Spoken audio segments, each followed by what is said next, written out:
Bonjour à tous. Avant de commencer cette vidéo, je vous souhaite à tous de passer de très joyeuses Pâques. Je tiens aussi à vous informer qu'à 18h aujourd'hui même, vous pourrez me retrouver sur la chaîne Histoire de votre monde, pour compter une creepypasta écrite par ce dernier. Un grand merci encore à lui pour me donner cette opportunité. Je vous laisse avec le dossier spécial Pâques, tout en vous souhaitant une bonne écoute.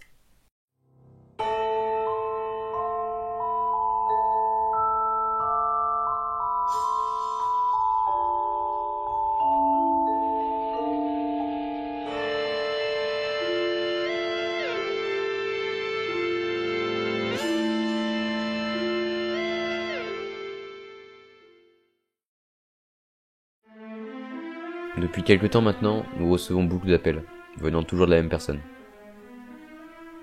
On nous signale un lapin blanc, avec une petite clochette fixée à son cou, qui se balade. Alors nous ne sommes pas la SPA, donc nous appeler pour ça, c'est vraiment idiot. Néanmoins, étant une entreprise plutôt secrète pour la population, ces appels ont commencé à nous intriguer, et nous sommes rendus sur place. Le lieu où traînait le lapin était une ancienne usine désaffectée, qui tombait un peu en ruine. Nous sommes entrés avec précaution à l'intérieur, et après avoir tout fouillé, nous avons trouvé un œuf de Pâques, posé sur une trappe. D'ailleurs, sur cette dernière, il y avait un petit tampon qui représente une tête de lapin. Bref, nous sommes descendus, et derrière une porte de métal se trouvait une sorte de complexe, avec des chambres, une salle commune, une cuisine. Toutes les pièces étaient en très mauvais état, comme si abandonnées depuis longtemps. Mais ce n'est malheureusement pas la seule chose que nous avons découvert. En effet, dans ces pièces, il y avait plusieurs corps humains, dispersés un peu partout. Après identification, c'était des personnes de différentes classes sociales dont la disparition a été signalée il y a plusieurs mois, voire plusieurs années. Nous ne comprenions pas le rapport avec ce lapin blanc, et l'identité de la personne qui nous a appelés plusieurs fois reste un mystère. Mais nous avons exploité ce dernier point, et nous nous sommes rendus sur les autres lieux où était signalé ce fameux lapin blanc. Parmi eux, il n'y avait que des lieux abandonnés, des églises, des usines, des parcs d'attractions, des hangars. À chaque fois, nous retrouvions les mêmes choses. Des complètes souterrains, des locaux de lapins, et des corps sans vie. Mes collègues et moi étions perdus, et nos supérieurs commençaient à s'impatienter. Cependant, lors de l'exploration d'un autre lieu, nous avons retrouvé un survivant, du nom de Nilap Clamb. D'après lui, il rentrait chez lui de nuit lorsqu'il a été pris par surprise, et endormi avec la sorte de chloroforme. Quand il s'est réveillé, Nilap se trouvait dans une chambre, d'un sous-sol, avec un masque sur la tête. Dans le miroir, il vit que c'était un masque de lapin. La porte se déverrouilla et le mena sur un long couloir, avec d'autres chambres sur les côtés et face à lui. Des gens sortirent de ces dernières en même temps, portant chacun un masque de lapin. Il y avait des haut-parleurs dans les coins du couloir. Une voix y résonna et leur indiqua d'aller dans une des pièces au bout. Il s'agissait d'une grande salle, avec des tables et des chaises. Des portes fermées étaient présentes au niveau de certains murs. Les personnes s'installèrent sur les chaises, et une voix extérieure déclara que le jeu pouvait commencer. Nilap déclara qu'ils étaient 6. Il y avait des hommes et des femmes. Enfin, c'est ce qu'il sembla identifier à travers les formes et les timbres de voix, étant donné qu'ils portaient tous un masque. Et devant chacun d'eux étaient posées 2 cartes.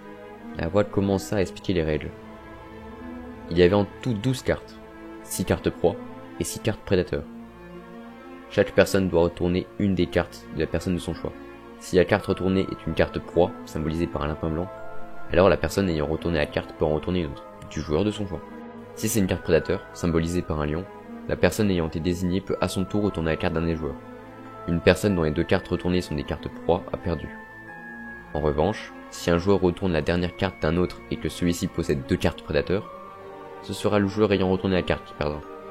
Si une personne possède à la fois une carte prédateur et une carte proie, il ne se passe rien. Il est impossible de passer son tour. Chaque fois qu'un joueur perd, ou que toutes les cartes sont retournées, elles sont rassemblées, mélangées et redistribuées. Tout cela jusqu'à ce qu'il ne reste plus qu'un joueur, le gagnant. Et comme vous en doutez, perdre le jeu du lapin blanc signifie la mort. Nilap a gagné sa partie, et c'est pour cela qu'il a survécu.